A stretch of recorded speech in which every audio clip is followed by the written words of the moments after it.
नमस्कार साथियों। आज का ये हमारा वीडियो पशुओं के संकर प्रजनन पर होने वाला है। हाइब्रिड ब्रीडिंग, पशुओं का संकर प्रजनन। जो पशुओं की विभिन्न जातियां होती है उनके मध्य जिस प्रकार से संकरण करवाया जाता है, उनके नर और मादा पशुओं के मध्य, उसकी प्रोसेस जो होने वाली है, कितने प्रकार का प्रजनन होता है और संकर प्रजनन के द्वारा कौन कौन सी नस्लें, इसमें अपन विशेष रूप से भेड़ और गाय का देखेंगे कि कौन कौन सी नस्लों का संकर प्रजनन किया गया है, कौन कौन सी नस्लें उनसे उत्पन्न हुई है। ये सब इस वीडियो के अंतर्गत देखेंगे। संकर प्रजनन, हाइब्रिडाइजेशन, हाइब्रिड ब्रीडिंग परिभाषा क्या है?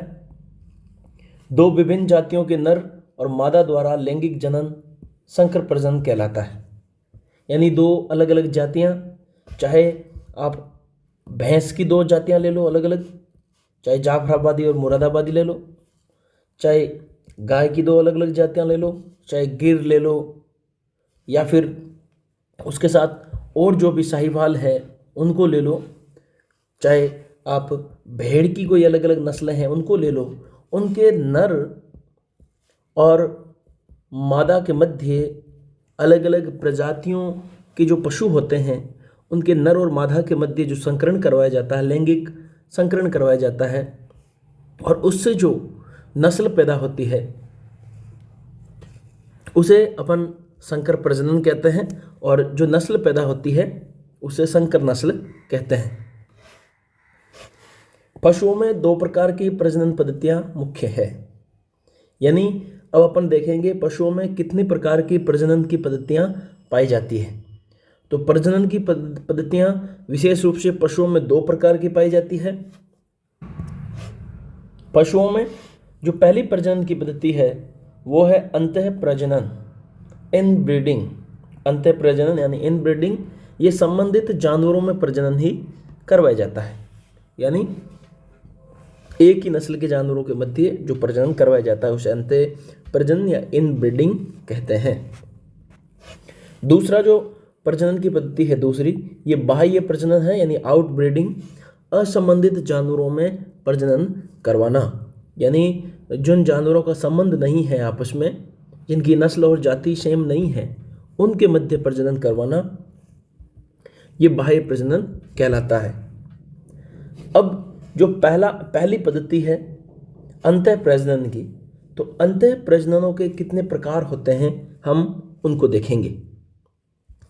आपको ध्यान रखना, अंतः प्रजनन यानी संबंधित जानवरों के में प्रजनन, और बाह्य प्रजनन यानी असंबंधित जानवरों में प्रजनन। अब अंतः प्रजनन के जो प्रकार हैं वो विशेषतः कौन कौन से प्रकार हैं उनको अपन देखते हैं। अंतः प्रजनन का पहला प्रकार निकटस्थ प्रजनन होता है, क्लोज ब्रीडिंग होती है। निकटस्थ प्रजनन होता है मतलब निकटस्थ संबंधित पशुओं में प्रजनन। जो पशु पास में स्थित होते हैं, जिनकी नस्ल एक होती है, उनका आपस में प्रजनन, जिनका संबंध निकट का होता है। यानी जो निकटस्थ प्रजनन होता है, इनमें नर व मादा, इनका कुछ न कुछ संबंध होता है, आपस में संबंध होता है।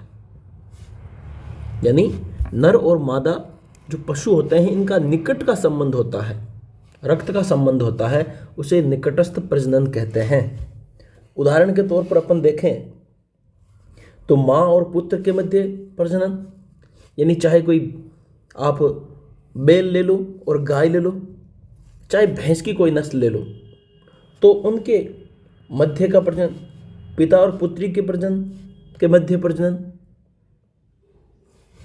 सगे भाई बहनों के मध्य प्रजनन, ये जानवरों के जो प्रजनन है, जानवरों के ये प्रजनन है, ये निकट संबंध पर आधारित होते हैं। तो इसीलिए इसे निकटस्थ प्रजनन कहते हैं, क्लोज ब्रीडिंग कहते हैं। अब दूसरा जो प्रजनन है अंतः प्रजनन का, दूसरा प्रकार है रेखीय प्रजनन, लाइन ब्रीडिंग। तो रेखीय प्रजनन किस प्रकार से होता है? दूरस्थ संबंधित पशुओं में प्रजनन, यानी दूर का संबंध हो, नर और मादा। नस्ल इनकी एक हो सकती है, नस्ल एक ही होगी, लेकिन संबंध दूर का होगा, संबंध दूर का होगा इन पशुओं के मध्य। जैसे चचेरे भाई बहन में प्रजनन, यानी पशुओं में क्लोज का रिलेशन नहीं होगा, यानी रक्त का रिलेशन नहीं होकर थोड़ा दूर का रिलेशन होगा, तो उसे रेखीय प्रजनन के अंतर्गत शामिल करेंगे। उसमें पहला उदाहरण आप देखेंगे चचेरे भाई बहन के मध्य प्रजनन, और दूसरा सौतेले भाई बहन में प्रजनन। सौतेले भाई बहन का मतलब है जिनका एक जनक कॉमन हो, यानी जिनका एक जनक या तो नर या मादा, नर या मादा कॉमन हो, यानी हो सकता है इस एक नर से दो अलग अलग मादाओं के साथ प्रजनन करवाया गया हो, तो उनसे जो इस मादा पशु से पैदा होने वाली संतान और इस मादा पशु से पैदा होने वाली संतान, इनके मध्य जो संबंध होता है ये सौतेले भाई बहन का होता है। तो इनके मध्य जो प्रजनन करवाया जाता है सौतेले भाई बहनों के मध्य और चचेरे भाई बहनों के मध्य, ये आपका रेखीय प्रजनन यानी लाइन ब्रीडिंग के अंतर्गत आता है। लाइन ब्रीडिंग और रेखीय प्रजनन में आपको विशेष रूप से ध्यान रखना है, इसमें दूरस्थ संबंध होते हैं, दूरस्थ संबंध होते हैं। अब हम देखेंगे जो प्रजनन का दूसरा प्रकार है बाह्य प्रजनन यानी आउटब्रीडिंग। आउटब्रीडिंग पहला अपन ने पढ़ा था अंतः प्रजनन। जो पहली पद्धति है प्रजनन की अंतः प्रजनन, और दूसरी पद्धति है वो आपकी बाह्य प्रजनन। अब बाह्य प्रजनन में अपन इसके कितने प्रकार हैं वो देखेंगे। बाह्य प्रजनन के प्रकार, पहला प्रकार है बहिप्रजनन, बहिप्रजनन या बहिसंकरण। दूसरा है संकर प्रजनन। तीसरा प्रकार क्रमोन्नतीकरण। इसके प्रकार हैं आप देखेंगे, पहला है बहिप्रजनन, दूसरा है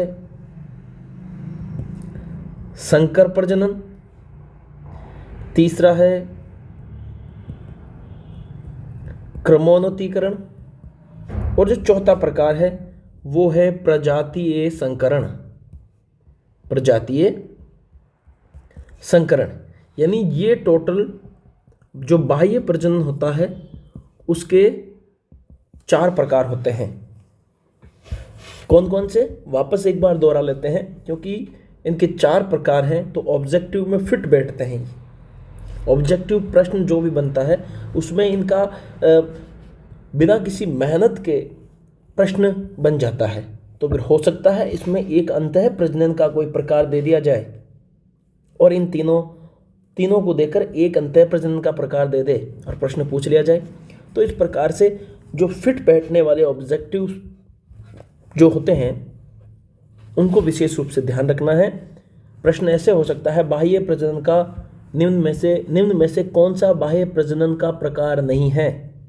तो फिर आपको ध्यान रखना है बहिप्रजनन, संकर प्रजनन, क्रमोन्नतीकरण और प्रजातीय संकरण, ये बाह्य प्रजनन के प्रकार होते हैं।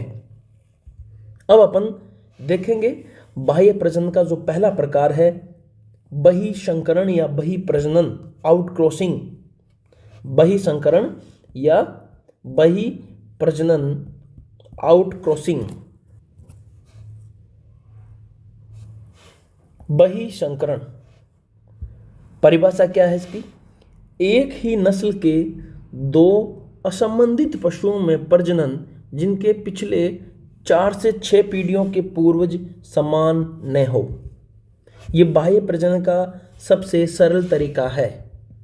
यानी बही संकरण होता है, आउट क्रॉसिंग होता है। इसमें नस्ल तो एक ही होती है, चाहे गाय हो सकती है, चाहे भैंस हो सकती है, चाहे भेड़ या बकरी कुछ भी हो सकती है, लेकिन इनका रक्त का संबंध नहीं होता है। इनकी आपस में कई सारी लगभग 4 से 6 पीढ़ियों 4 से 6 पीढ़ियों तक कोई भी इनका रक्त संबंध नहीं होता है। इनके प्रजनन जो प्रजनक होते हैं वो समान नहीं होते हैं, तो ये इसे बाह्य प्रजनन कहते हैं। इसे बाह्य प्रजनन कहते हैं। ये बाह्य प्रजनन सबसे सरल तरीका होता है। ये जो बाह्य प्रजनन होता है उसका सबसे सरल तरीका होता है बहिशंकरण, आउट क्रॉसिंग, आउट ब्रीडिंग। दूसरा प्रकार है संकर प्रजनन, क्रॉस ब्रीडिंग। क्रॉस ब्रीडिंग यानी संकर प्रजनन।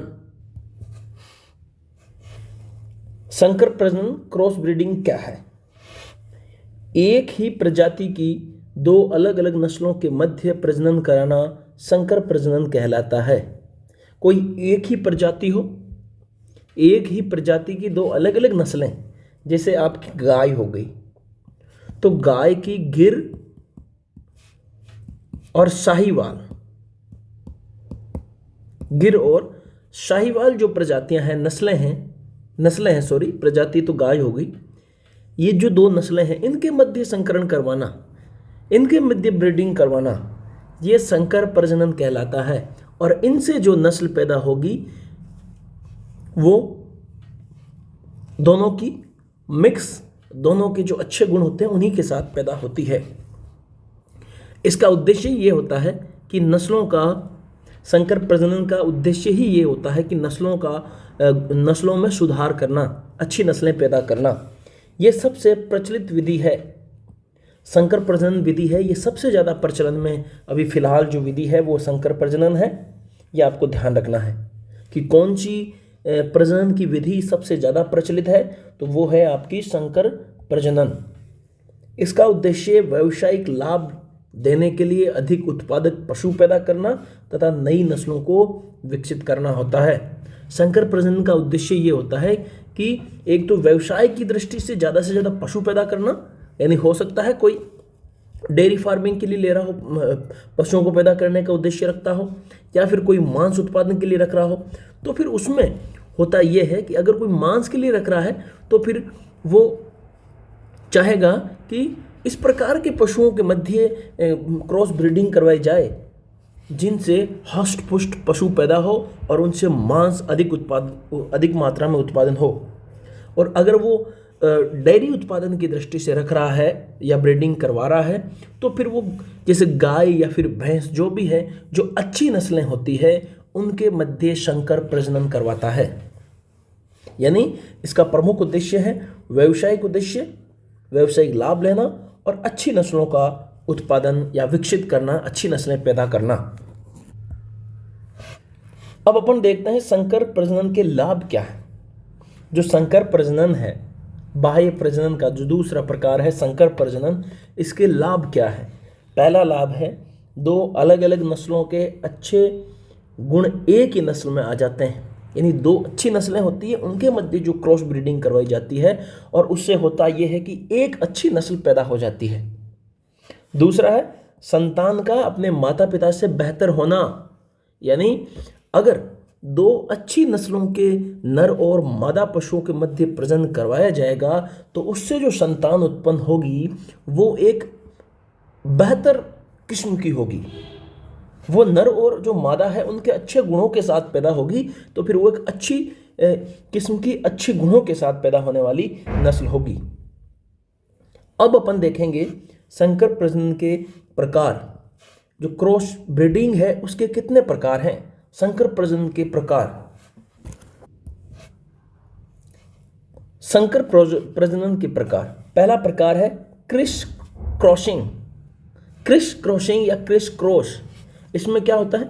2 विभिन्न नस्लों के नर मादाओं में एकांतर रूप से प्रजनन करवाया जाता है।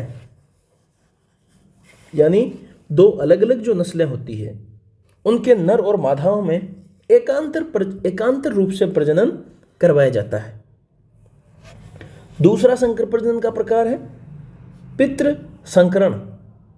पितृ संकरण, संतान का पुनः अपने माता पिता से क्रॉस करवाना, यानी जो नर और मादा से जो संतान उत्पन्न हुई है वो संतान प्रजनन योग्य हो जाए, जब वो वयस्क हो जाए तो उनका वापस से संकरण उन्हीं के माता पिता से करवाना। तीसरा प्रकार है संकर प्रजनन का त्रिसंकरण, यानी 3 नस्लों के पशुओं का आपस में एकांतर क्रम में प्रजनन करवाना, यानी जो 3 नस्लें हैं उनका आपस में क्रमानुसार रोटेशन में प्रजनन करवाना, यानी उनसे जो पहली माना कि इनसे जो नस्ल पैदा हुई, फिर इसका और किसी इसके साथ नस्ल पैदा हुई, तो फिर इनकी नस्लों के मध्य ऐसे प्रजनन करवाना, यानी 3 नस्लों के पशुओं के मध्य आपस में संकरण करवाना। अब अपन देखेंगे कुछ संकर नस्लें, कौन कौन सी संकर नस्लें विकसित की गई है। तो पहली अपन देखेंगे गाय की संकर नस्लें। गाय की जो पहली संकर नस्ल है वो है जरसिंध। कौन सी?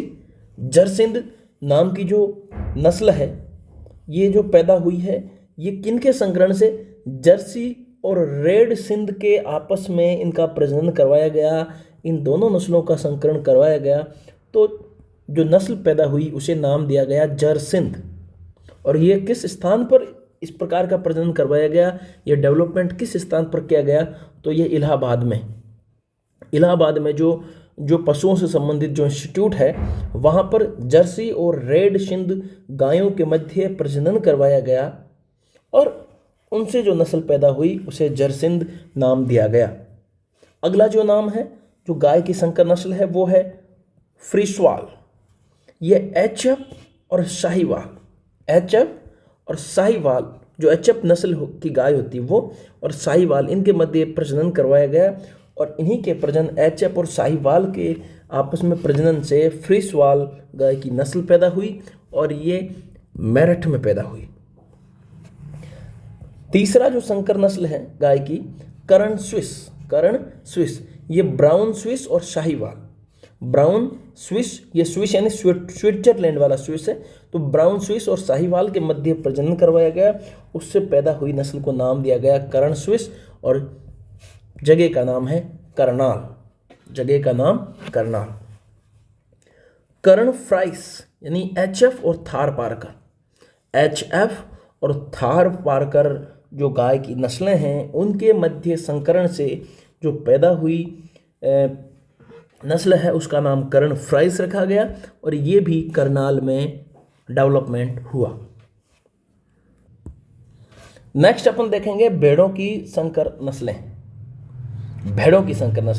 तो भेड़ों में पहली है हिसार डेल, ये संकर नस्ल है और किन के क्रॉस से? मेरिनो नर और बीकानेरी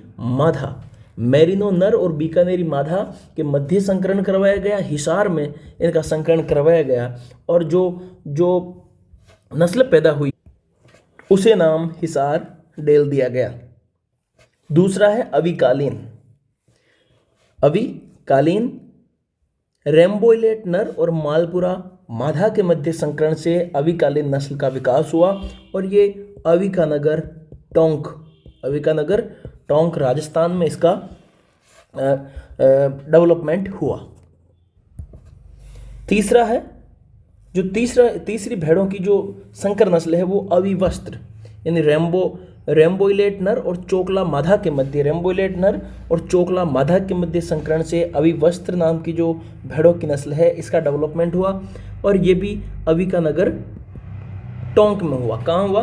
अविकानगर टोंक में इसका ये संकरण करवाया गया। चौथी जो भेड़ों की संकर नस्ल है इंडियन कराकुल, ये मारवाड़ी, मालपुरा, सोनाड़ी और कराकुल, ये जो मारवाड़ी, मालपुरा, सोनाड़ी उसका संकरण करवाया गया कराकुल के साथ और ये इंडियन कराकुल नाम की नस्ल पैदा हुई। ये आपका बीकानेर स्थान पर इनकी इंडियन कराकुल की उत्पत्ति हुई है, या फिर इस जगह पर इसका संकरण करवाया गया। अब बाह्य संकरण का तीसरा प्रकार है बाह्य प्रजनन का जो तीसरा प्रकार है ये क्रमोन्नतीकरण है, ग्रेडिंग अप। क्या होता है ये? शुद्ध नस्ल के नर पशु का देशी अशुद्ध मादा के साथ पीढ़ी दर पीढ़ी प्रजनन कराना, ताकि 7-8 पीढ़ी में शुद्ध नस्ल तैयार हो जाए। यानी शुद्ध नस्ल के नर पशु होते हैं, इनका देशी अशुद्ध मादा के साथ पीढ़ी दर पीढ़ी संकरण करवाना, प्रजनन करवाना, जिससे होता ये है कि लगभग 7-8 पीढ़ियों के बाद एक अच्छी नस्ल तैयार हो जाती है। अच्छी नस्ल तैयार हो जाती है, यानी इसे ही आप क्रमोन्नतीकरण कहते हैं। क्रमोन्नतीकरण की पद्धति कहते हैं कि निरंतर इनके मध्य संकरण करवाया जाता है, और उसके पश्चात होता यह है कि पीढ़ी दर पीढ़ी इनमें जो सुधार आता जाता है, इनकी नस्लों में जो अच्छे गुण विकसित होते हैं, और 7-8 पीढ़ियों के बाद एक अच्छी नस्ल तैयार हो जाती है। अगला है बाह्य प्रजनन का चौथा प्रकार, प्रजातीय संस्करण, स्पीसीज हाइब्रिडाइजेशन। जो प्रजातियां होती अलग अलग, उनके मध्य संकरण करवाना।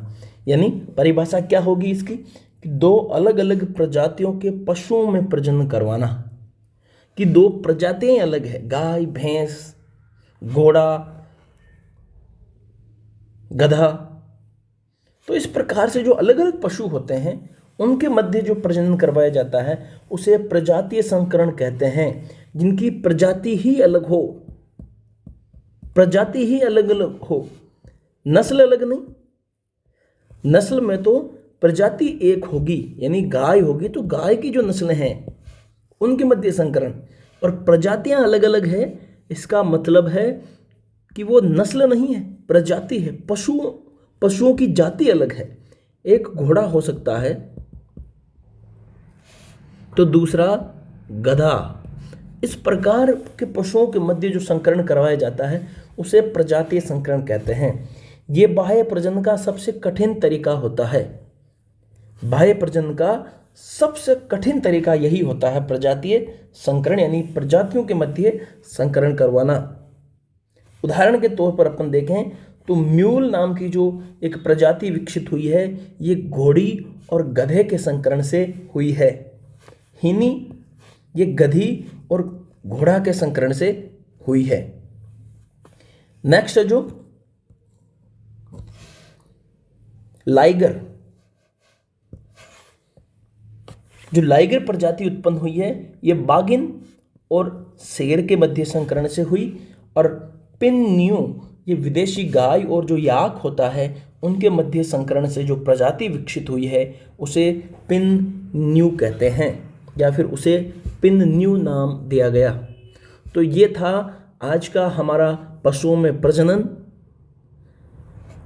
अगर हमारे द्वारा जानकारी आपको पसंद आई है तो इस वीडियो को ज़्यादा से ज़्यादा लाइक करें, कमेंट करें, और इस वीडियो को पशु परिचर की तैयारी करने वाले अपने सभी दोस्तों के साथ ज़्यादा से ज़्यादा शेयर करें। इस चैनल पर मैं निरंतर रूप से आपके लिए वीडियो लेकर आता रहा हूं, और अब आगे के वीडियो में थोड़ी गति होगी, यानी समय समय पर निरंतर 2-3 दिन के गैप से एक अच्छा सा वीडियो आपके समक्ष पेश होगा। नमस्कार, धन्यवाद।